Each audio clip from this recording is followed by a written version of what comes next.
오늘 우리에게 주시는 하나님의 말씀은 열왕기상 20장 1절부터 12절 말씀입니다. 아람의 베나닷 왕이 그의 군대를 다 모으니 왕 32명이 그와 함께 있고 또 말과 병거들이 있더라.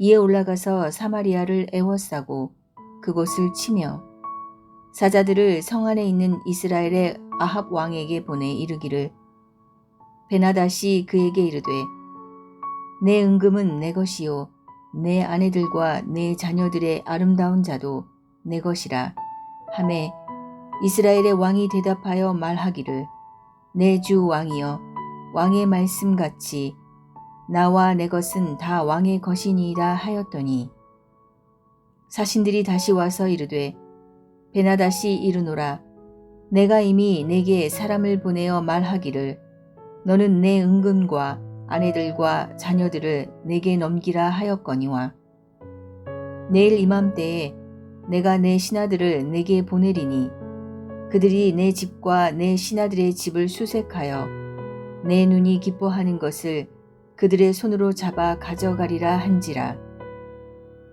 이에 이스라엘 왕이 나라의 장로를 다 불러 이르되 너희는 이 사람이 악을 도모하고 있는 줄을 자세히 알라. 그가 내 아내들과 내 자녀들과 내 은금을 빼앗으려고 사람을 내게 보냈으나 내가 거절하지 못하였노라. 모든 장로와 백성들이 다 왕께 아뢰되 왕은 듣지도 말고 허락하지도 마옵소서 한지라. 그러므로 왕이 베나닷의 사신들에게 이르되 너희는 내 주 왕께 말하기를 왕이 처음에 보내 종에게 구하신 것은 내가 다 그대로 하려니와 이것은 내가 할 수 없나이다 하라 하니 사자들이 돌아가서 보고하니라. 그때에 베나닷이 다시 그에게 사람을 보내어 이르되 사마리아의 부스러진 것이 나를 따르는 백성의 무리의 손에 채우기에 족할 것 같으면 신들이 내게 벌 위에 벌을 내림이 마땅하니라 하매 이스라엘 왕이 대답하여 이르되 갑옷 입는 자가 갑옷 벗는 자 같이 자랑하지 못할 것이라 하라 하니라. 그때에 베나닷이 왕들과 장막에서 마시다가 이 말을 듣고 그의 신하들에게 이르되 너희는 진영을 치라 하매 곧 성읍을 향하여 진영을 치니라.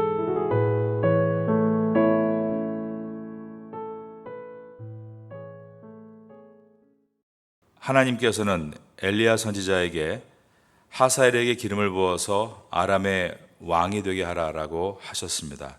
오늘 본문 위에 있었던 열왕기상 19장 15절에 있었던 말씀입니다. 여호와께서 그에게 이르시되 너는 내 길을 돌이켜 광야를 통하여 다메섹에 가서 이르거든 하사엘에게 기름을 부어 아람의 왕이 되게 하고, 그리고 하나님께서는 엘리야 선지자에게 예후에게 또 기름을 부어서 북이스라엘의 왕이 되게 하라라고 하셨습니다. 19장 16절에 기록됐던 말씀입니다.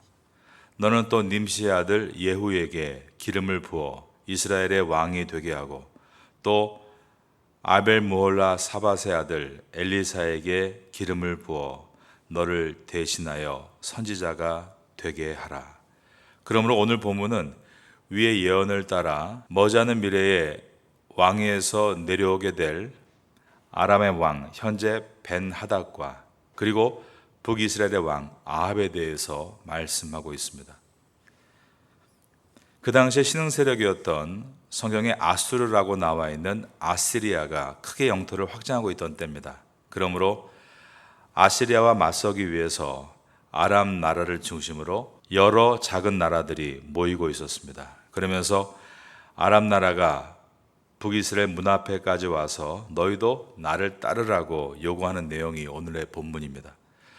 결과적으로는 아람 나라가 이끄는 연합 세력은 주전 853년에 아수르와 카르카르 전쟁에서 패배하고 맙니다.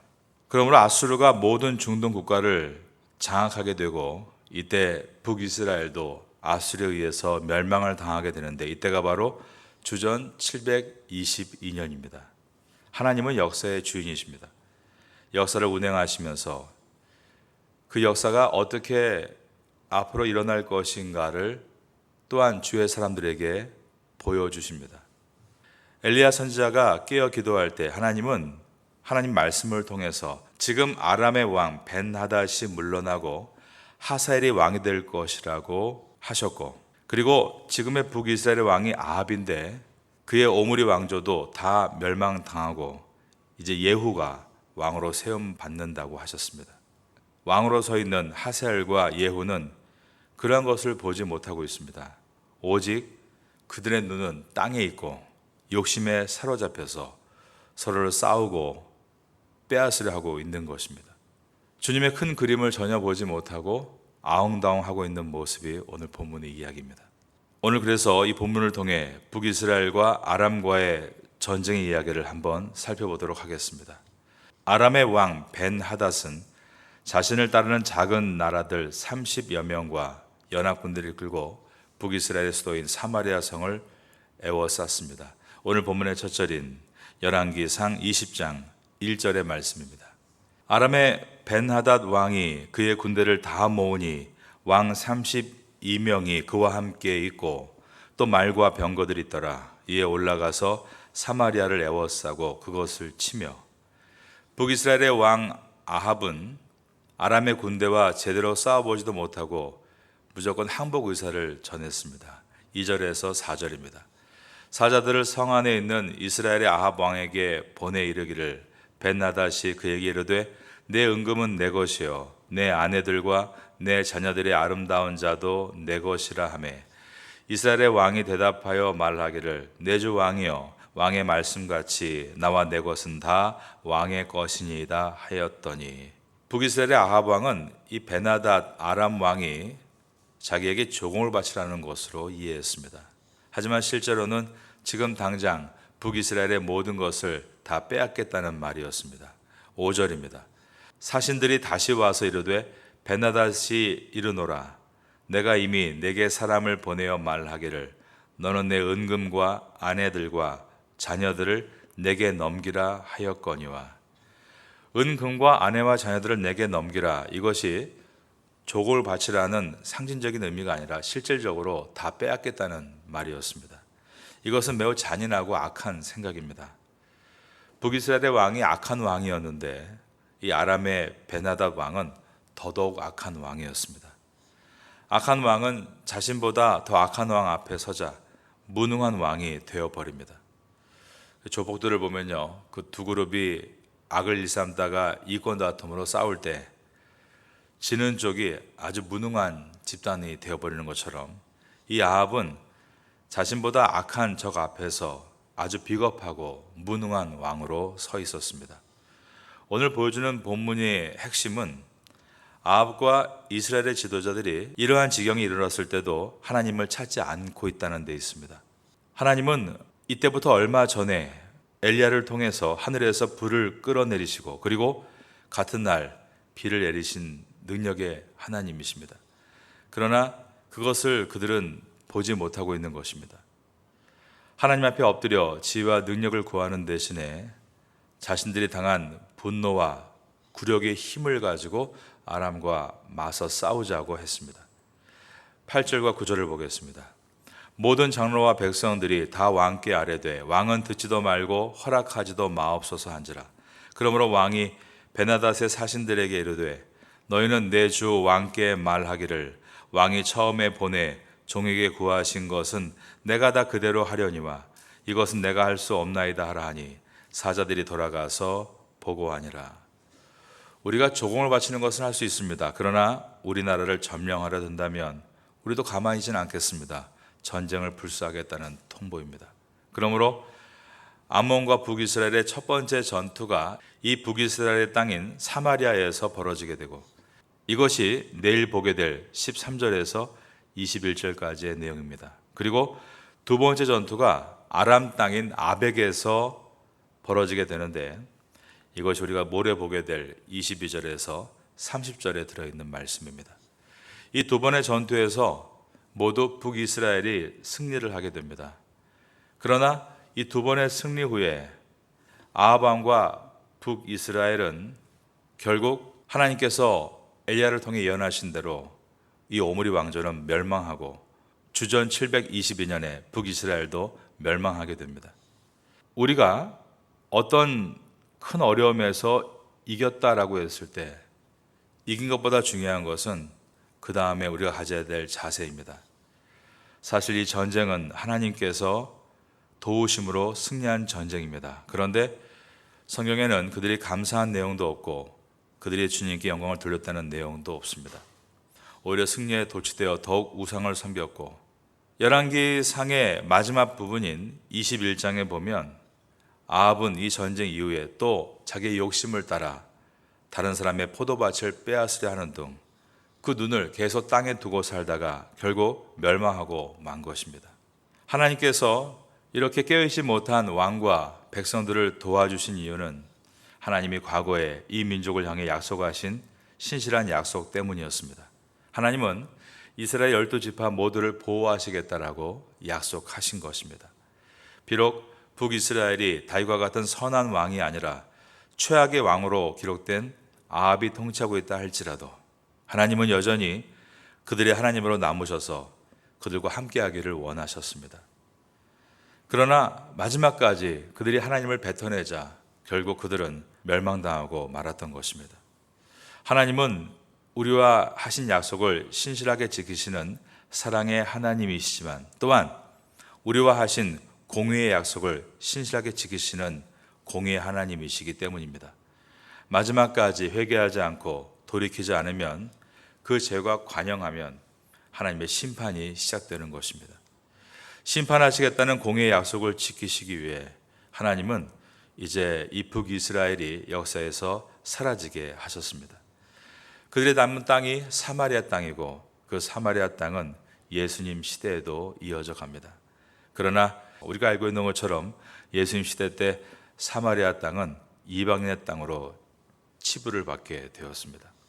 하나님의 거룩한 땅이 하나님과 멀어지면 하나님과의 약속도 더 이상 이루어지지 않는다는 것을 그 땅이 보여주었던 것입니다. 하나님은 엘리야에게 아합의 왕조, 즉 오므리 왕조가 끝나게 될 것이니 예후에게 왕으로 기름을 부으라라고 하셨습니다.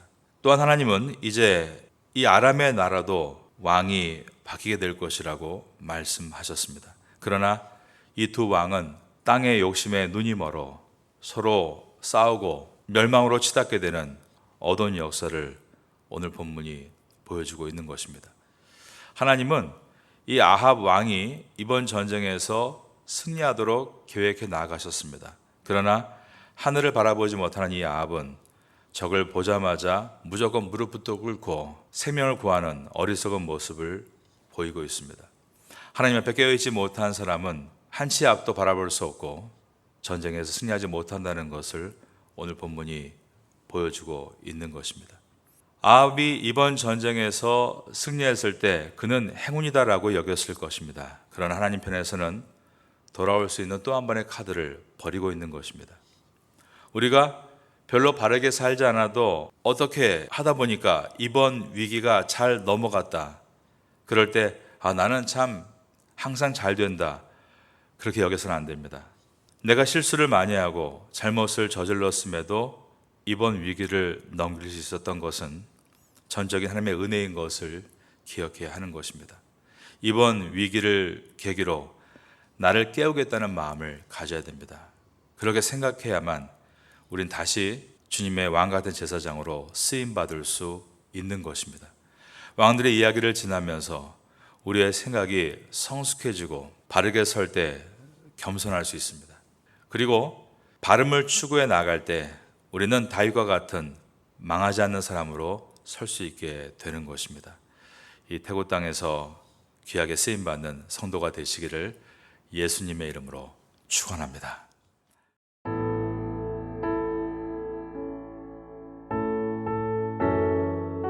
지금은 함께 기도하는 시간입니다. 5월의 공동 기도 제목은 첫째, 주일에 온 가족이 함께 예배드리는 믿음의 가정 되게 하소서. 둘째, 출퇴근 때마다 부부간에 부모 자녀 간의 축복의 언어가 오가게 하소서. 셋째, 소외되고 어려운 이웃들에게 주님의 따스한 위로가 임하게 하소서.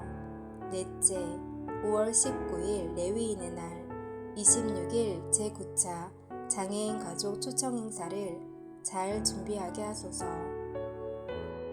말씀을 붙잡고 기도하는 귀한 시간 되시기를 소망합니다.